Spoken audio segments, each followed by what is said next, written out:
Welcome to the Crazy Wisdom Podcast. I've got Kieran Zimmer here, and he is a software developer and independent researcher in psychology and psychometrics. Welcome to the show. Thanks for having me, Stewart. Glad to be here.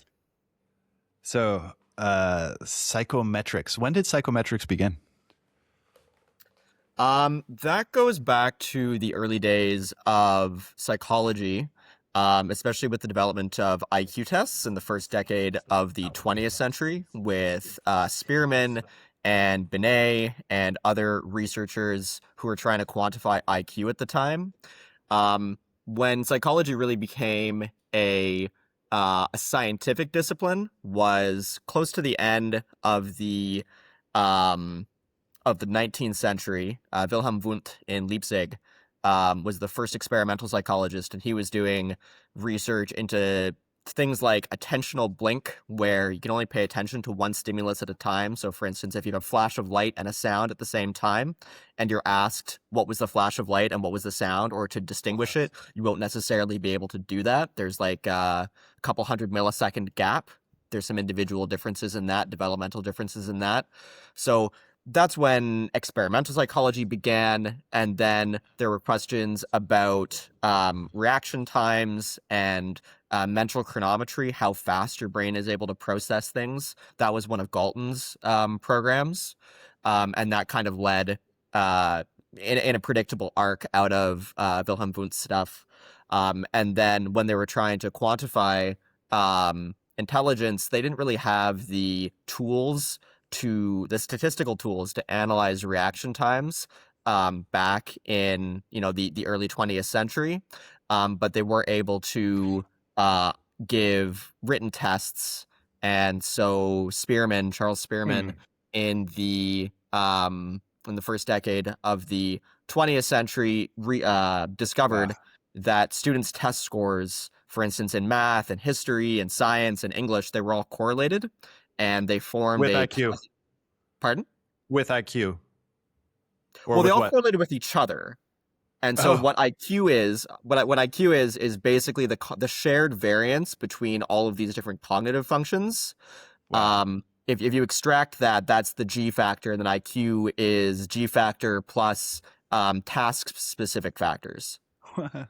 G factor and task-specific factors is IQ? Is that what you said? IQ is closest related to the G factor, yes. So if you do a factor analysis, like it's a dimensionality reduction analysis, you can find where most of the common variance lies in a set of cognitive tasks. And it doesn't really matter what the cognitive tasks are. It can be mental rotation of 3D shapes. It can be how many vocabulary words you know. It can be how big your working memory is in terms of something like digit span, where I say a bunch of digits and then I ask you to repeat them back, right? Some people can remember 4, 5, 6, 7. Wow. So the correlation between all of these different subtests is all positive. It might not be high. It might be like 0.2 between any two given subtests, like mental rotation and vocabulary, but it's always positive. And this has been consistently replicated in every single IQ study ever. So this is what I love about Vervaeke was just like John Vervaeke in the Awakening from the Meaning Crisis series, which I've watched a lot of times. He basically says like IQ is not questionable. It's been replicated so many times that it's just like it is what it is. Like that's the thing. Yeah. Now the shape rotating and the word cell, is that a real thing? Like, are shape rotators and word cells different camps? Or are they the same camp? And I think what I got from what you said is that basically all these G factors and task-specific factors, they're all correlated with IQ, and then IQ is a really good measurement. But how does the shape rotating and the word cell, like, are there word cells who are good at a lot of other word-like specific factors? Task-specific factors. So you can break IQ down into verbal IQ, mathematical IQ, and spatial IQ. Now, these all correlate with each other, but at the very high end of IQ ranges, they're slightly less correlated than at the mid-range. So it is possible for very high IQ people to have a more jagged profile where they're higher in spatial IQ or higher in verbal IQ. And again, this is detected by, there are certain tests that you can give on an IQ test, certain subtests, and they'll be correlated with each other more strongly than with other tests. So there's a common factor which is shared between all of the tests, which is G, and then there are group factors like verbal intelligence or mathematical intelligence, spatial intelligence, which are slightly stronger clusters of correlations. And then there are like task-specific factors. So even within spatial IQ, there will be the specific tasks that make that up, like its mental rotation or net construction, where you have those paper cutouts that you can fold up into a 3D shape, and you're trying to guess based on the cutout that you're given what it would fold into. Different tests like that. So there could be task-specific factors for each test, but they'll cluster into like spatial IQ, and then verbal IQ and spatial IQ and mathematical IQ are also all correlated with each other, and those this common variance gives you G. Wow. Which is the general factor of intelligence, and that's what Spearman discovered. Now, can you improve, and what is the relationship to age, and can you improve? Like, so I'm a word cell. Languages have always come very easily to me. Math is not, shape rotating is not, until I started to experiment with some psychedelics and realized that I could essentially teach myself how to shape rotate. It doesn't come as naturally. I have to think pretty hard about it still. But like from my own experience, I would guess that you can teach shape rotation. Is that true? So whenever anybody has tried to raise IQ, there are those brain games companies that say, take tests every day and you'll train your brain and you'll get smarter. You can train specific tasks, but you can't train IQ as a whole. So you can get better at rotating shapes if you spend a lot of time. How do we know that? Trying to do that. How do we know that? How do we know? Because in order to know that, we would have to do like longitudinal studies on a lot of people in order to do like what? Can you go into that part of like how the epistemology of how do we know all this stuff? So I'm not an expert on intelligence research itself. This is stuff I've picked up just researching psychometrics more generally. As far as I know, there have been no longitudinal studies that have demonstrated consistent gains in G factor as opposed to task-specific factors. So you can train for specific tasks, but that doesn't translate to increases in G. And it's because G is basically a physical trait. It has to do with nerve conduction velocity and the rate at which your neurons accumulate information and the size of your brain. So at the most basic level, and the connectivity between different regions of the brain and this kind of stuff. So at the most basic level, intelligence is a physical quantity. Now, there are obviously things you can learn, right? So you can read more books and increase your vocabulary, and this will give you a better result on the vocabulary section of an IQ test, but that doesn't necessarily mean that you've gotten smarter. You have increased your crystallized intelligence. So you can break down IQ into fluid versus crystallized, and fluid increases up until maybe your early 20s and then plateaus and then slowly declines, whereas crystallized can increase up until your 60s.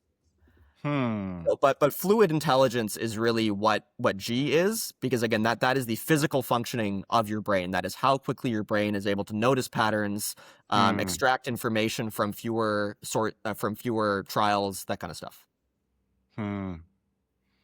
I think a lot about the people I've had on this show who I think are the fastest at that, and there's two that come to mind. There's one is Stephen Wolfram, and the other one is Ekwe Podar. I always have a challenge saying his name. But yeah, just really, really quick, and I can't track him. I can't, like Stephen Wolfram, I can't, in the process, I can basically, the first episode was really crazy because that was done in like 2019, 2018. And so before I got good as an interviewer, and then the last one was in 2023, and I could definitely, or 2024, and I definitely was able to track him much better in 2024, I think because of that crystallized intelligence that you're talking about. But it's really interesting to like, think about that because it's all in the moment, right? Oh, let's talk about AI because AI is about to completely dominate what you just said in terms of speed, right? Like the whole thing. We got electrical engineering making all of our electronics and computers much faster. deterministic computation is just really fast, and we have supercomputers that do it. And now it's combining with probabilistic intelligence, or probabilistic synthetic intelligence. And now it's just going to be really fast, and it's going to do it better than anyone else. What's your take on this? Do you think that that's right? Do you think that that's wrong? What's going to happen basically now that we've got this like new thinking machine in the room with us? Yeah, so I think LLMs are incredibly intelligent, but I don't think they're like sentient or sapient. Yeah. I think sapient. I like that. Can you talk more about what is the difference there between sentient and sapience? Well, sapience is having judgment. Like sentient, like I think dogs are sentient, right? They're sentient beings. Do they have judgment in the same way that a human does? I don't think that they do. I think humans are the only animals that have judgment in a way that we would recognize as being commensurate with the use of that word. So AIs don't have judgment. So the things that AI doesn't have that humans do have, and this is the moat that for now humans have, and I believe we'll maintain this moat as long as we're using large language models. Perhaps future forms of AI will be able to breach this, but I think it's having vision, having taste, having judgment, and having accountability. Because an AI can't take accountability for things. And so you always need a human that's capable of taking accountability for whatever it's doing. Similarly, AIs don't have vision and taste. They're just reacting to a prompt. They are fundamentally, next token predictors. And I don't want to say that in a pejorative sense, because I think in some sense humans are also next token predictors, although our range of tokens is much broader. And also because you can get incredibly complex emergent behavior just evidently from training on token prediction. But they're just going to react to whatever initial tokens you give them, and they're not going to have specific vision for what the final result should be, right? When a human is prompted an AI. You mean vision in terms of vision of the future, not vision in terms of vision multimodality. No, I don't mean multimodality. I mean like I have a vision that I'm trying to enact in the world. AIs do not have a vision they're trying to enact in the world. They are a tool that you can use to implement your vision. So if you know what you want to implement, what you want to vibe code, what you want to write, you can use an AI to help you do that. But the AI is not providing any vision itself. It might have certain attractors in its weights, like it's going to always kind of default to a particular mainstream epistemology or morality or whatever. But that's more of an attractor basin that has been learned into the weights as opposed to a specific vision that the AI is trying to implement. And so that's what I think the moat is. Similarly, an AI can try to copy a style from an author or from an artist, but it's not able to then judge, did I create slop or did I create something that has, genuine artistic merit? Again, that relies on a human. The universal valuator. There's a word for it. Universal verifier. So OpenAI has a quest right now to figure out a universal verifier, which means that how can we get the machines to verify it themselves? And it might be a quest like what you're talking about, which is totally just like maybe in 10 or 20 years, it'll find a universal verifier. But so far we haven't been able to do a universal verifier, and it's very up in my business right now because right before this podcast, I had a major failure of judgment with Claude Code, which was basically I wanted to record this on my software, not Riverside software, but Riverside got me one more. I'm glad I continued to pay for the application rather than shutting it down. So it was a total failure of judgment. I asked it, will this do this? I had a vision of where I wanted to go, and I was like, will this break this process? And it was like, no, it won't. And I have a special plan where I have a architecture of how I use Claude Code, which is because I'm not a developer. I don't know what I'm doing. I'm basically just making sure that it investigates 4 or 5 times before it goes and makes any changes with my planning agent. And then I only make a decision once I think the planning agent has enough to go into the coding agent to tell the coding agent what to do. So I have the planning agent write all the prompts. Usually it works great. I'm like flying through everything. An hour before the show, I'm like, okay, there's some changes I want to make before we record on this podcast. And then I asked it, will this break this process? And then it was like, no, definitely not. We did like 3 investigations. It totally broke it in a really, really fundamental way. And here we are recording on Riverside because it has no fucking judgment, which is great because now I'm training my judgment, and I'm training my vision, and I'm training all the other And it things. has no accountability either. So No you have to accountability. own No, you have to own the mistake. Like the AI assured you three different ways that it would work, but at the end of the day, it's on you to absorb that cost, basically. And let's go further into that, because that's what we were talking about in our WhatsApp group yesterday, is just the vulnerabilities and bugs. So I'm not sure if you're aware of what Claude announced, or Anthropic announced yesterday. Yeah, Mythos, yeah. And so I was like, if that's true, if that's what they have, that's a big thing, right? Part of me is like, I'm at 50% AGI for me and my corpos versus AGI not for thee, basically, as like that didn't come out as well as I write it usually, which is like just like that we've got the Silicon Valley cult that believes in effective altruism, and anybody who says that they're an effective altruist should be anybody who hears that should be extremely skeptical of the person who says that, because it's like it means that they're prideful, that they so that's all going on. And I have like lots of evidence of, including in a Cerebral Valley right after Trump got elected, like of like all the crazy shit they were talking about, the pandemic and like their biotech stuff. All of it is just like these guys are definitely the best of the best in Silicon Valley, slightly more integrous than Altman, but we need to have deep skepticism of these guys. So, well, I think also the issue is that they're ideologues. They have their ideology, and it will drive them to do whatever it says. Devote billions of dollars to shrimp welfare. That's like the least bad thing, right? It's just wasting the money as opposed to dedicating it to things that are outright harmful. But yeah, I mean, if you can be if you can be convinced to devote money to shrimp welfare, I think that's a major red flag for your moral compass. Man, it's so crazy. We could take a divergence into that, because that's like it's so interesting. I had to leave Silicon Valley because of what you just said, and it's like this strange like mixture, and we can go into psychology, Jungian psychology here, which is like the strange mixture of the shadow, which is like these guys they think they know everything. They think they're the smartest people. They are very smart. I don't like, they're very smart individuals, but they think they know everything. And then there's this sort of like defense, now war type of thing that's like mixing with it. And these guys, the war guys, they're just like the intelligence guys. They just own them because they've got so much pride going on. Although this Anthropic thing is really interesting, because there was like, they actually said no, but I have questions about how much they actually said no versus how much there is actual mass surveillance of the United States population right now going on, and within Claude and within OpenAI. So I think there was always mass surveillance going on. My concern is that I think they have terabytes, petabytes, exabytes, whatever of data on every American, and probably every person on the planet, or every Westerner on the planet. And the concern is that they are developing the capabilities and building up the compute that would actually be able to use that data. 20 years ago, they wouldn't have a chance in hell. They could wiretap you. They could, get all of your data ever. And they would just have no chance of using that data in any serious way. But now they could, potentially. And that's a big concern.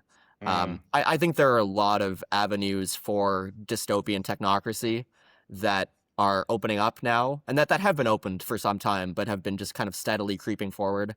And it's going to be interesting and terrifying, the directions that goes the next 10, 20 years. Yeah, and it'd be interesting to get your take on it, because I think a lot about that. I remain an optimist. I think the nation state itself won't be able to keep up. I did a great interview with the EFF Foundation yesterday, Electronic Frontier Foundation, set up by Mitch Kapoor, John Perry Barlow, and Cindy Cohn, and it was really good interview about exactly what we're getting into now. And all the cypherpunks in the 70s and the 80s, they all thought they could do this as well, but then it warped in on it, and the defense thing that set up the whole internet basically kind of like led to the realization that it wasn't utopian. It wasn't very utopian, and that it's very dystopian. So where do we go from here? My understanding is that basically the whole architecture of the surveillance business and surveillance government all relies on large Web 2.0 companies that basically funnel data to the government. So basically what I'm planning on doing is just setting up my own architecture for every single computing thing, as I've done, which I've already done with the podcast. And so just like, and not like they're nation states, so they can go into DigitalOcean and get all my data on DigitalOcean. But just like setting up barriers to make it much more complex for them to do it if they do want to do it. And if I do that, if millions of other people do that, then essentially it's not like at least we'll set up parallel structures. I don't know if you've studied parallel structures very much, but it's actually from the Soviet Union. Might have been one of the Central European countries that one of the thinkers there was like, okay, we need to set up parallel structures. What do you think about parallel structures? I mean, I think it's necessary. If you don't like the way things are currently going, like there's reform or exit, and parallel structures are a form of exit. Yeah. If you can't fix the current system, you have to make a new system that is going to serve your needs and work the way you want it to. The issue is, and maybe we can bridge into the topic of my paper, is that it's going to require extremely high agency people to create those structures, because most people aren't going to have the vision or competence to do that. Yeah. And most people aren't going to want to take the risk of joining structures, even if they can't can't build them themselves. What does it mean to join a structure? Well, actually, so what is your paper? And I'll save that question for later. Can you talk more about your paper and the thesis of your paper? Sure. So my paper is called Psychometrics for a Cybernetic Theory of Human Agency. And the idea is I wanted to give a scientific, quantifiable definition of what human agency is, because it's basically become a buzzword. There were a number of papers that came out calling it literally a Silicon Valley buzzword, that we need to be high agency, and high agency is super important. And in the AI age, it's only the high agency, the high cognitive agency people who are going to succeed. And there's never any really well-defined definition that's given. It's just the people who achieve highly, or the people who don't care when other people tell them they can't do something, or other things of that nature. Means you're an asshole. Means you're an asshole. Just kidding. I mean, I think generally, if you're high agency, you will be an asshole. Now that can be taken too far, because to achieve highly in any domain, you generally can't do it alone. Humans are coalition building animals. And so if you're so much of an asshole that nobody can tolerate working with you, that's going to severely constrain your ability to get things done. But yes, it requires being, in psychometric terms, low politeness, where politeness is an element of agreeableness. This is the Big Five. But it's basically how willing you are to break social norms, and how much you're willing to constrain your behavior in order to not cause, fighting, or to upset people, or that kind of thing. So, but I mean, it feels like a lot of history is the balance between what you just said, that politeness is not. There are civilizations, including a lot of other non-Western civilizations, that developed really, really interesting cultural codes to basically allow for politeness, but then also be disagreeable. And I know we talked a little bit about your paper beforehand, and I think you're much more on the pro-Western side. And I'm very pro-Western, and I think that European civilization basically did things that no other civilization has done, and that's really important, and we should value that and look at that. But at the same time, I'm aware of a lot of different civilizations, including like China during the Tang dynasty. They were doing some crazy stuff in the Tang dynasty. So there are sort of non-Western cultural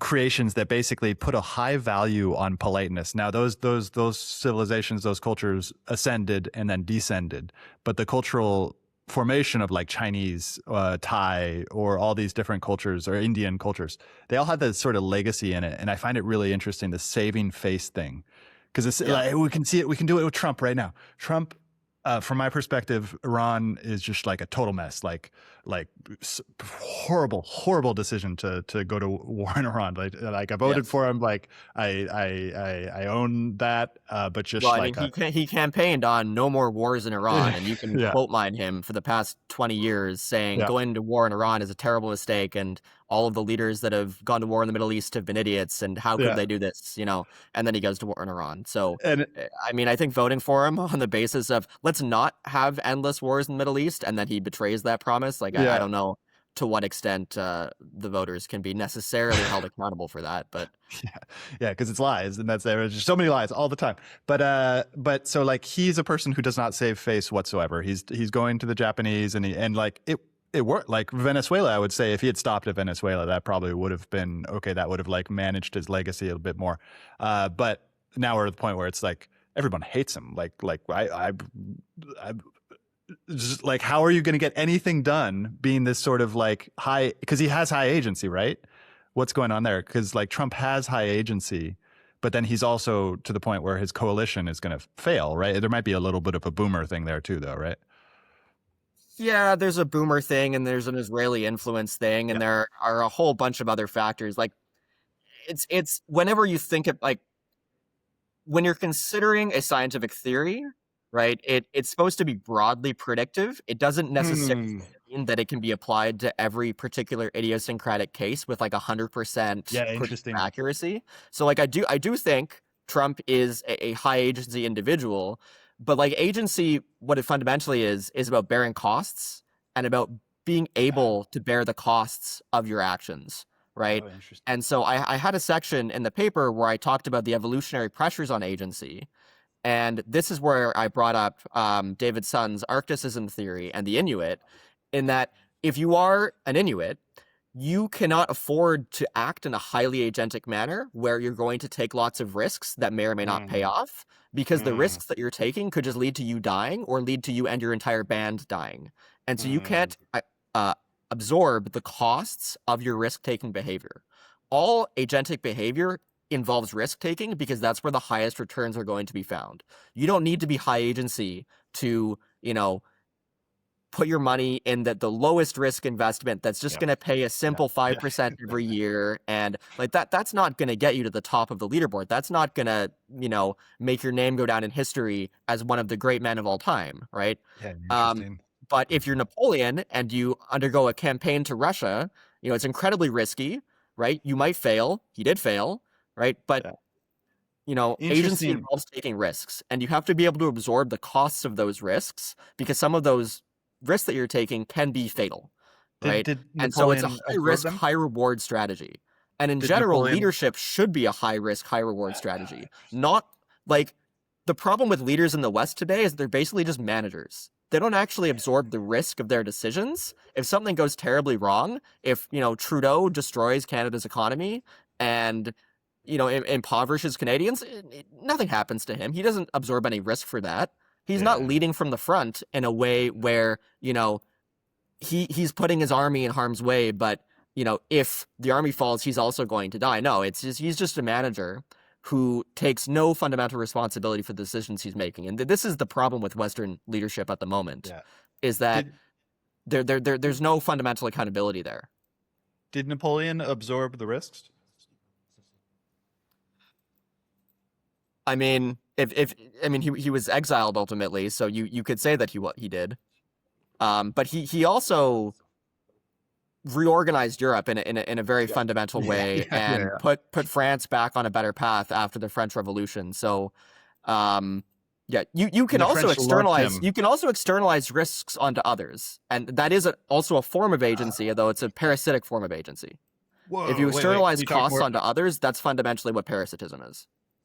So you can be a very agentic parasite that infects a host or host people or whatever, and takes risks that you then don't bear the costs of. So it allows you to take agentic action. It allows you to, influence global affairs in a profound way without ever actually fundamentally taking the risk yourself, because you just offload that cost onto others.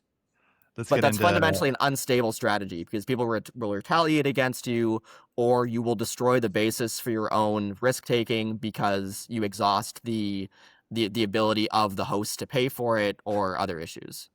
So let's get into that. And let's take Napoleon and France, the French Republic, I think the First Republic as the basis for this. But connected with Argentina.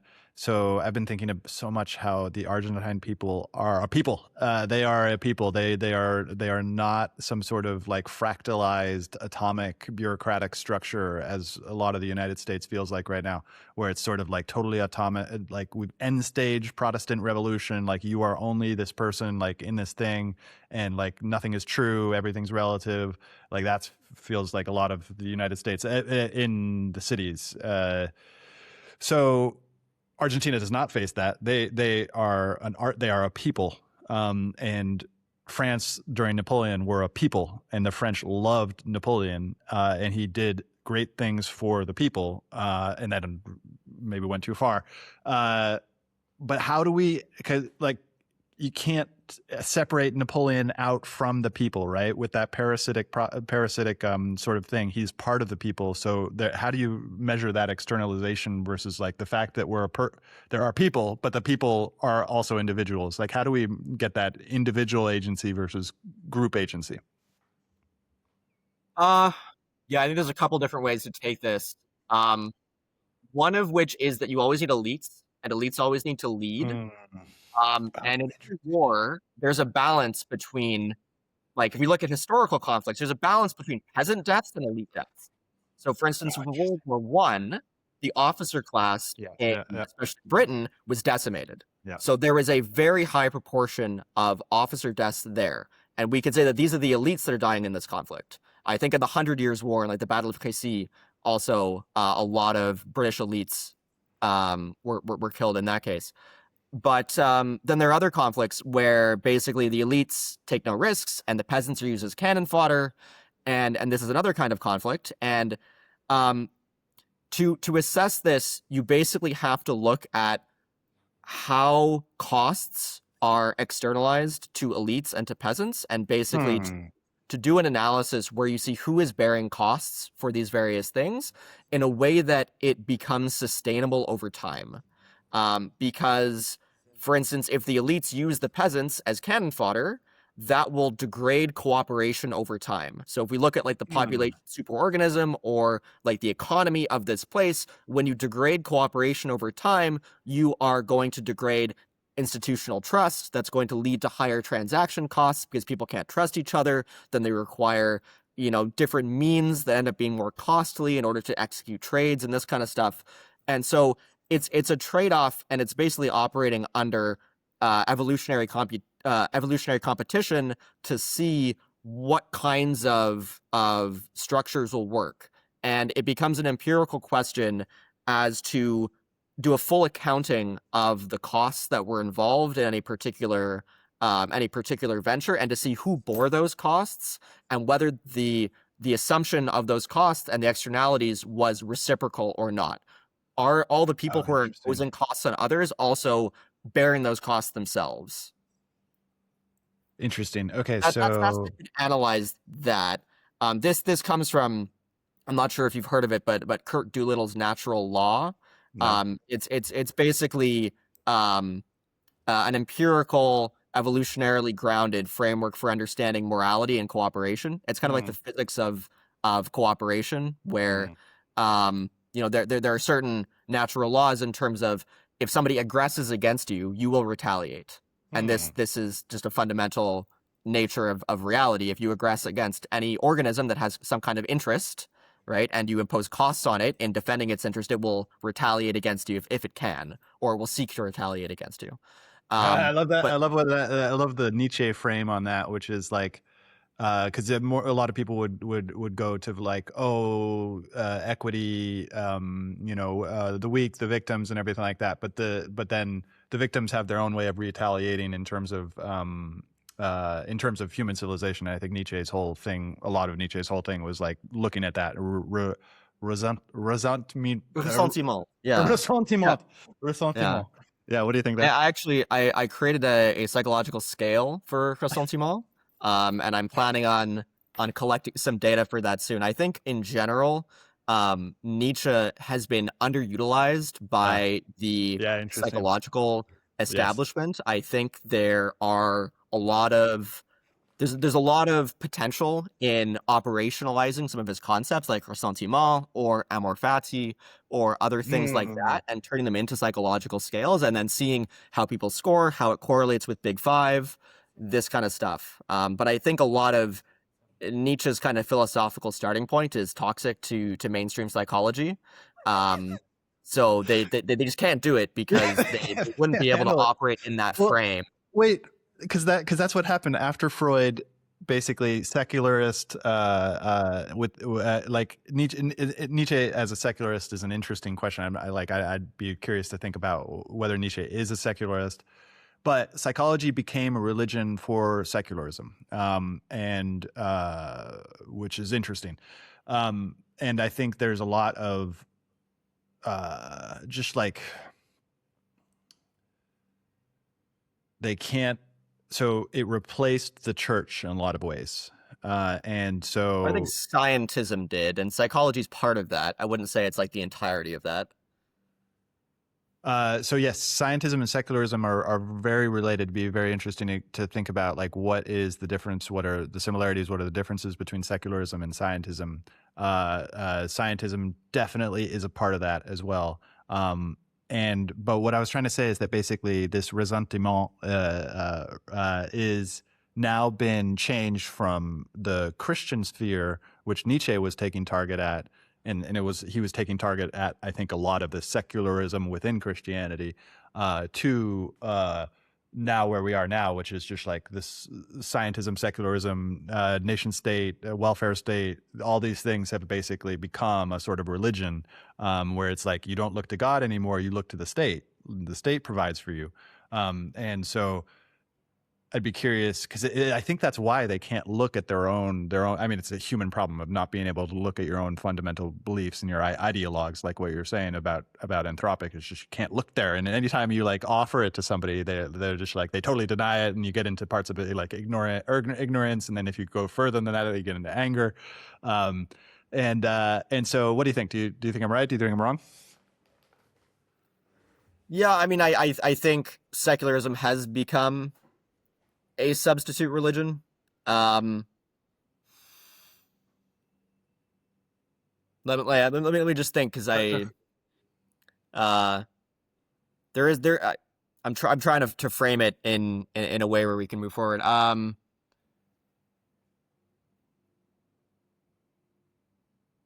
mean, I think it relies on a secular ontology. Like, I don't think it's fundamentally about secularism, though.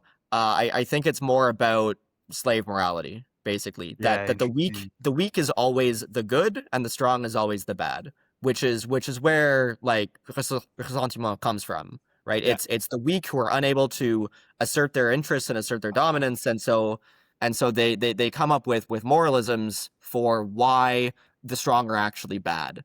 And so, like, I'll just tell you about the scale that I came up with. I had Claude help me come up with some of these questions, but basically it's broken up into subscales. So envious moralism, the tendency to morally condemn something that somebody lacks, right? So people who are very successful have usually gotten there by compromising their integrity. Like, how many leftists would answer that positively? It's probably like most of them, right? The next scale will be punitive satisfaction, the pleasure in the downfall or humiliation of the powerful or wealthy. So is that Schadenfreude? That would be a form of Schadenfreude, yeah. But it's specifically about the powerful and wealthy, right? Because you can feel Schadenfreude about a criminal who received what's coming to them, right? Yeah.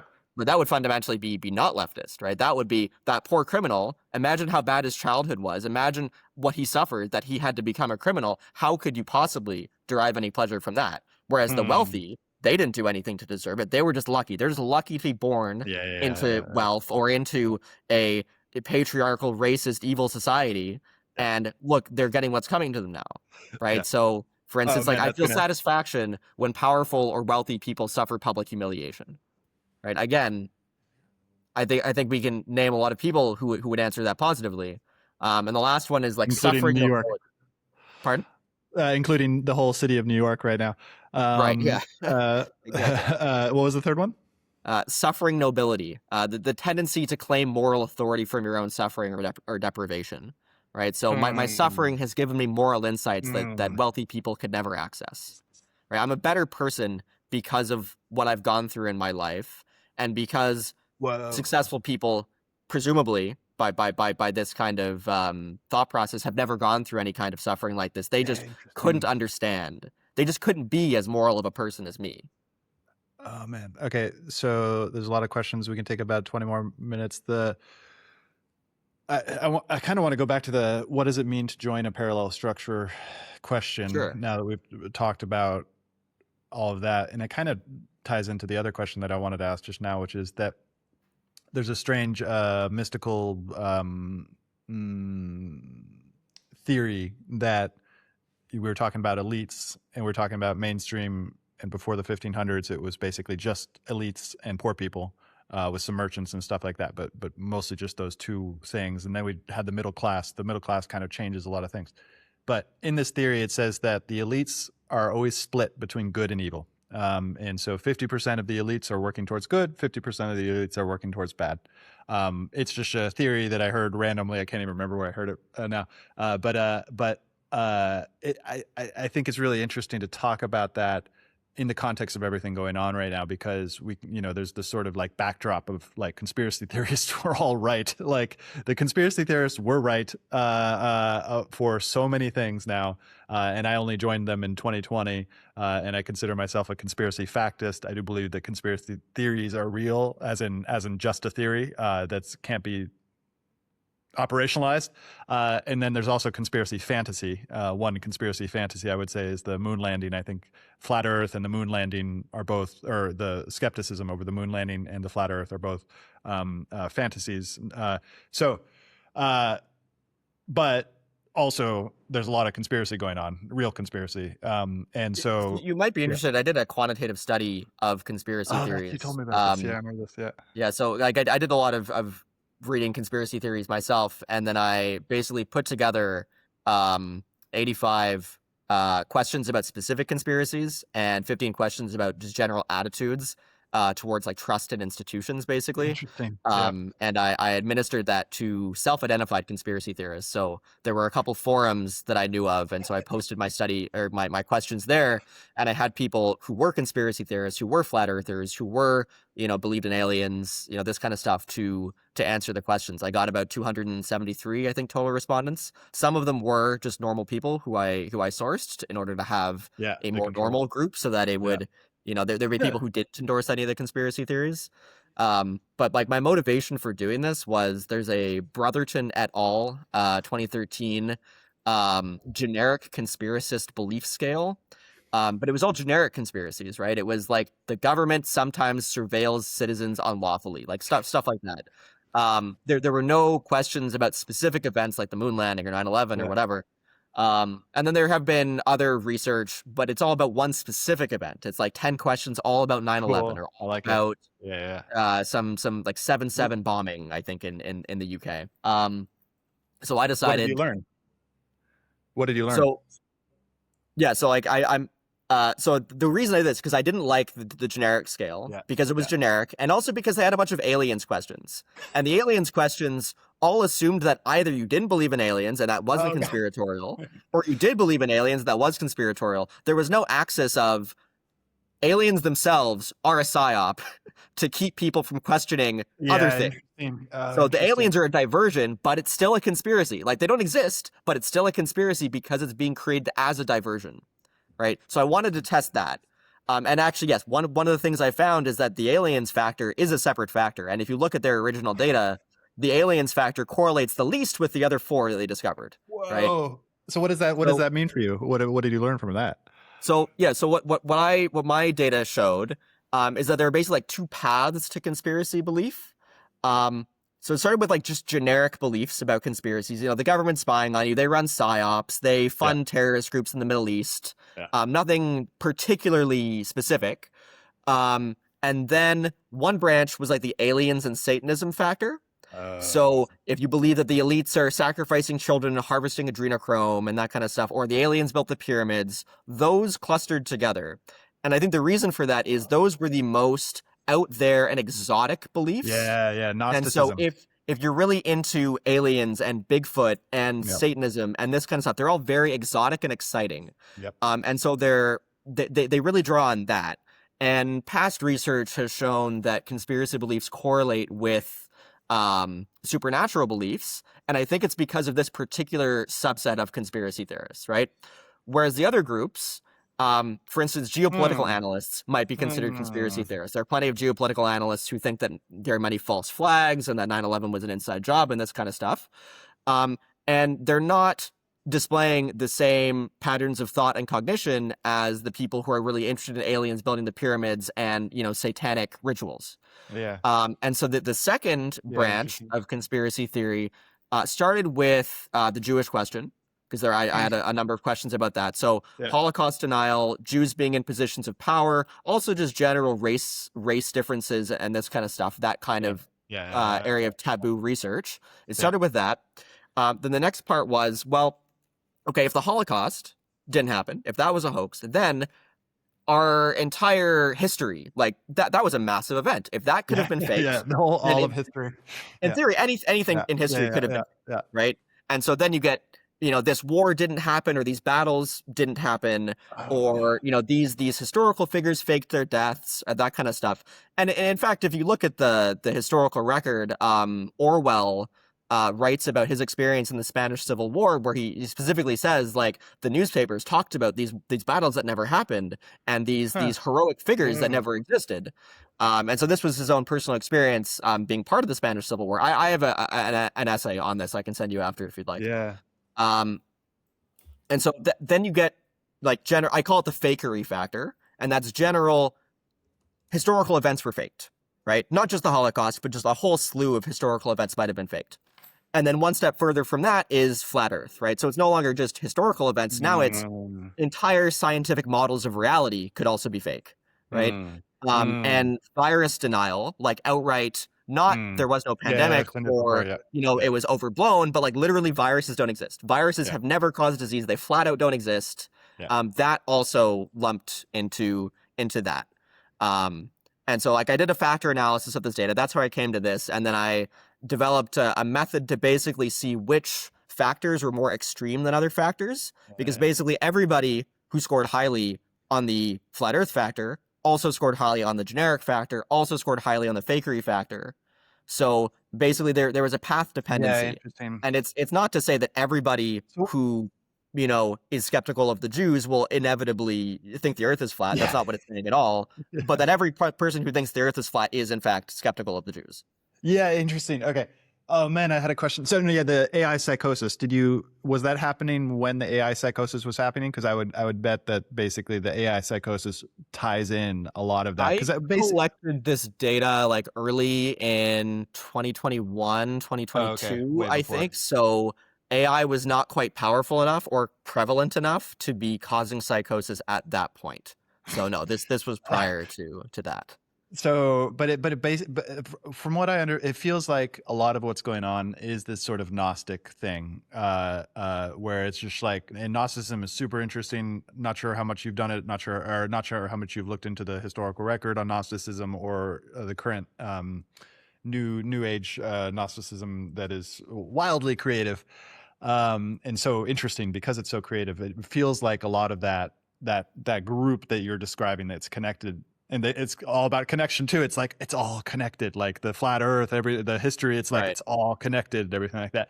And so that's like, feels like a very Gnostic thing. It feels like it's cross-cultural. In India has Gnosticism, the United States, or the Greeks had Gnosticism. Like and like Gnosticism is not one thing. There's so many things wrapped up in Gnosticism, including like Plato, and then all the people in the 2nd century, like who found Plato. And then the funniest part, recent historical thread I've gotten was that in the 1500s, there was the Reformation. And as the Reformation, you had two groups of people, the Catholics and the Protestants, who were going hard at each other, who were killing each other, who were doing all this different stuff. And then you had the humanists who also came out, and the humanists basically were like, these two guys are crazy. Let's go back into history and figure out what was going on with the Greeks, because the Greeks seemed like they had a lot of things going on. And they found, what was his name? There's a great English writer who studies the occult as a historian who talks about this. I can't remember her name at the moment, but she basically studies how like they went back and they found this one figure who they thought was in the scripture, or not in the scripture, who was in the philosophy, and so this like one figure basically was actually not one figure, but an amalgamation of a lot of different writers who then they found out in the 1600s and the 1700s. And so they created a whole other form of Gnosticism based off of previous forms of Gnosticism to escape the Protestant and the Catholic. And it does seem really tied in with that too. It's like, when does Gnosticism come? When we are in great transition in between historical periods, and like people just can't handle the complexity of all the change. Yeah. And so it feels like AI psychosis, all these different things are sort of wrapped up in this like perennial, just like, it's too complex. I can't understand it all. So we're going to come up with these creative visions, and there's so much creativity in it. Yeah. What do you think of that? Yeah, I can't say I'm super well read on like the history of Gnosticism and its modern instantiations, but yeah, I would say that information overload has absolutely become a kind of not that I have any great respect for public health, but it's a public health Yeah. issue. Interesting. It's that like our sense-making institutions have disintegrated. They are no longer trustworthy. So it's like the fact that people don't trust them is entirely merited. But that means that there's no longer a cohesive civilizational narrative or cohesive way of seeing the world. And now like it's gotten worse because we have AIs who are incredibly sycophantic, and you can talk about your harebrained idea and it will lap it up and it will say, this is a brilliant idea. You are, the light bringer, and it's your mission in life to bring these ideas to the world. And then, yeah, you get people who have serious mental breakdowns, or even in the best case, you get some of these very intelligent guys who think they've proven the Riemann hypothesis, or they've solved the Navier-Stokes millennium problem, right? Which is a similar, maybe more high IQ version of the same AI psychosis. So yeah, it's a serious issue. So, okay. So the last 10 minutes or so, oh man. So we're not going to get to the parallel structure thing unless you can find a thread between what I'm going to ask you, because you reminded me that you are also a student of Michael Levin's work. Can you talk more about Michael Levin's work and how that ties in with your agency stuff? Yeah. So when I wanted to develop a theory of human agency, I think you have to start from what is agency, full stop. Right. And that is fundamentally what Michael Levin has been working on, as far as I'm concerned. He considers himself a researcher of embodied cognition. I think that's very similar, if not like isomorphic, to what agency is. So what he defines agency as in some of his papers, like he starts from the definition of a self, where like a self is a coherent system that acts to accomplish goals in a problem space. And then agency is the use of homeostatic set points that instantiate perception action loops to minimize deviation from set points. So like a very basic agent would be a thermostat, and the problem space it's working in is just the problem space of the temperature of whatever area it's in. And it can take actions in order to raise or lower that temperature, and it's trying to minimize deviation from whatever set point you give it. So that's a very simple agent. Humans are more complex agents, but we want to be able to talk about human agency using the same grammar that would also apply to a thermostat, that would also apply to a dog, that would apply to a cell. A cell is working in a transcriptional space or a physiological space. A tissue network is working in an anatomical or morphogenetic space. Agents are just things that are trying to achieve goals. And humans obviously try to achieve goals. Humans try to ensure that they're sufficiently fed, and they have water, and they have shelter, and then they can reproduce, they're free from danger, etc. And so agency for a human, I break it down into agentic scope, agentic capacity, and agentic environment. So agentic scope is similar to ambition. It's the scope of set points that you care about defending, and the scope of goals that you have. So these goals can be in temporal space, right? So how far in the future you are planning for and you're taking actions for. Are you taking actions that are going to pay off in 5 or 10 years? Or are you taking actions that, I'm going to have fun tonight, right? Or, I'm going to go on this drug bender this weekend, and I don't know what's going to happen next week, but I'll figure it out when it comes, right? Then you have spatial and also social scope. how broad are my goals in terms of the spatial extent of my goals or in terms of the social extent of my goals? How many people is it affecting? So for some people, the spatial extent of their goals doesn't really go past the boundaries of their body. They're not trying to do anything in particular. For some people, their spatial goals, encompass an entire nation. They're planning, they're acting at the level of what is going to happen with the entire continent that I'm on and all the people on it. And finally, there are complexity. There's the complexity of the goals that you're pursuing. So somebody who is just trying to, like a hunter-gatherer who's just trying to stay alive and catch food, they're operating at the level of complexity of, basic survival. If somebody's engaging in a strategy of, subsistence farming, that is a survival-based strategy, as opposed to somebody who is running a multi-billion-dollar global company, right? They have goals that are extremely complex with second-order, third-order effects. They have to consider a great deal of information in executing those goals. That is higher agency because it's dealing with increased complexity space of the things that they're working with. So I break agentic scope down into those three categories. And the paper that I wrote is basically looking at psychometrics and how they can be used to parameterize the people who get the most done in life. And so I can just basically break down what I discovered. So I base things on Big Five because the Big Five personality model is the best validated model of personality. It's not quite as stringently validated as IQ is, but it's very well validated.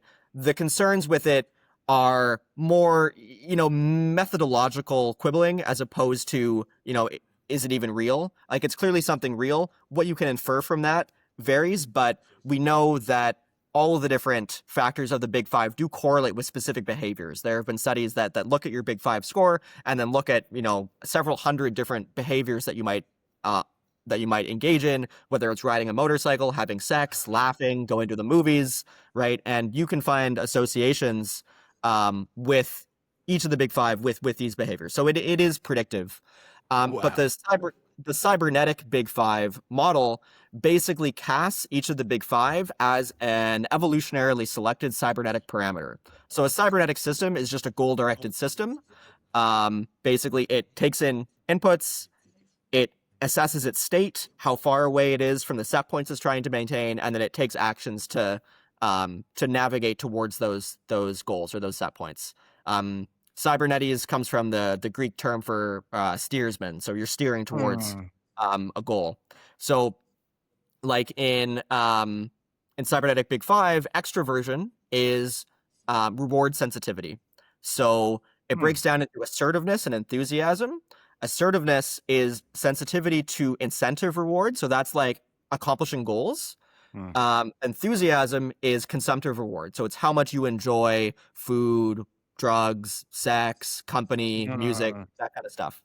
But fundamentally what extroversion is it's sensitivity to reward and positive emotion. It's not actually about socializing per se. It's just that since humans are hypersocial animals, a lot of the goals and rewards that you can engage in or pursue happen in company. And so there's a strong correlation there. So gregariousness is part of extroversion, but extroversion is fundamentally more than just social behavior. Agreeableness, on the other hand, actually is a fundamentally social dimension.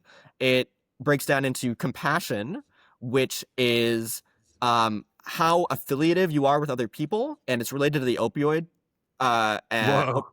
So it's how much you enjoy being intimate with and being affiliative with other humans. And then politeness, which I mentioned previously, is about restraining your own socially disruptive behavior in order to maintain social harmony and cohesion. And so agreeableness is fundamentally about affiliating with others and avoiding doing things that would harm or upset other people. Then there's neuroticism, which is basically the inhibition of goal-directed behavior in response to threats or punishments. So it breaks down into withdrawal, which is just the environment is too risky. I'm going to withdraw. I'm not going to pursue my goal-directed behavior because it would be too risky to do so. and volatility, which is like something bad happened and I'm going to freak out about it, or I'm going to have a meltdown or a tantrum as a way of dealing with this threat, because that can be that can sometimes work as a strategy. Any child who's rewarded for having a tantrum is displaying volatility in a way that is moving them towards their goals in some cases. Then there's openness to experience, which is basically the reward that you feel from engaging in logical and intellectual or aesthetic and like pattern-based contemplation. So it breaks it into intellect, which is dealing with logical and intellectual ideas, and then openness to experience. It's kind of named the same thing as the trait, which is about engaging in aesthetic appreciation, basically. And so this is kind of like a tuning parameter on how much you want to engage with information as such, because updating your world model might make you a more effective agent. And then the last aspect of the Big Five is conscientiousness, which is basically how much you prioritize long-term goals over short-term goals. So it breaks down into industriousness, which is like it sounds, it's just how hard you work on what you're working on.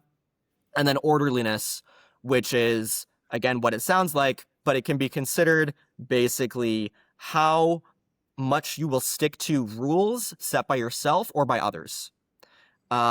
Because those will, if you have a set of rules that you follow, that minimizes disruption. It can also make you too rigid and unable to adapt, but it also can minimize disruption by like competing stimuli. So given those five, and like I said, they each break down into two aspects. We can then think about like what is the most agentic person. And I would say, based on the research that I did, the most agentic person would be high in assertiveness, because that's about goal-directed behavior. So they need to be extremely goal-directed, right? And that probably medium in enthusiasm, because I think enthusiasm, given that it's consumptive reward, can be somewhat harmful at the very high end for long-term agentic behavior. Like, somebody can be very enthusiastic, but not be pursuing long-term goals because they just want to, enjoy their time right now. And it can limit the scope of your agency. They should be very industrious. They should be working hard on their goals. But I think orderliness would only be medium, because being extremely orderly can mean that you adopt rules from your surroundings. It can make you more conformist, basically. And conformity is another thing that I discussed in the paper. I don't think we're going to have time to discuss like the psychological basis of conformity, but that is what I talk about. So medium in orderliness, high in intellect, high to medium openness to experience, because that's more of an aesthetic appreciation domain as opposed to an intellectual domain. Low in volatility and withdrawal. It's not really effective at engaging in risky goal-directed behavior to be high in neuroticism. Neuroticism is optimal when you're in a threatening environment where taking risks can be damaging. And if that's the case, then just agency full stop is probably not an adaptive behavior. So there are environments that select against agency, and I mentioned that previously. But if you're in a very harsh environment that prevents risk taking, you're in an environment that is going to punish you for acting in an agentic manner. And so agency is in fact not always adaptive. It's really subject to the environment that you find yourself in. And then finally, with agreeableness, you want to be definitely low in politeness, because being agentic and getting things done and accomplishing things is always going to piss people off for any number of reasons. And you need to be completely willing to do that. And then low to medium in compassion. Again, compassion is not a universal good. It is subject to the same selection pressures as everything else. And it's about being affiliative with others. So you need to have enough compassion and affiliative capacity to sustain coalitions that will help you achieve your goals, but not to the point where you're going to sacrifice your long-term goals because of somebody you care about. And that sounds, harsh and callous, but, all the great men of history have had that in them at some level. So. It's really interesting. I had a lot of questions there. Yeah, I had to info dump that whole thing before the episode finished. Yeah. And there's a specific question. I don't think I'm going to find it. It was something about getting things done. Oh no, let's end it here. So thank you so much for coming on the show. How can people find out more about you and the paper? It's published on my Substack, which is called Liminal Revolutions. Maybe if there's show notes, you can put it in the show notes. Otherwise, I'm also Liminal Revolutions at Liminal Rev on Twitter. And I have a YouTube video as well, our YouTube channel, and I've posted a conference talk I gave on this paper. So if anybody prefers to listen to the full talk, they can also find that there.